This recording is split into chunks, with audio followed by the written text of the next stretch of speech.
بسم اللہ الرحمن الرحیم۔ شروع اللہ کے نام سے جو بڑا مہربان اور نہایت رحم کرنے والا ہے۔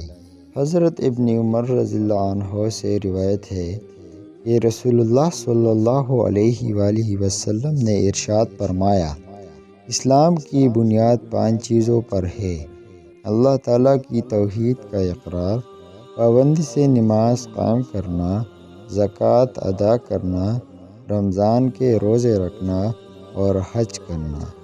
ایک شخص نے راوی سے کہا کہ اصل حدیث میں الحج و صیام رمضان یعنی حج کا ذکر رمضان سے مقدم ہے۔ راوی نے جواب میں کہا کہ نہیں، صیام رمضان و الحج ہے، میں نے رسول اللہ صلی اللہ علیہ وآلہ وسلم سے اسی طرح سنا ہے۔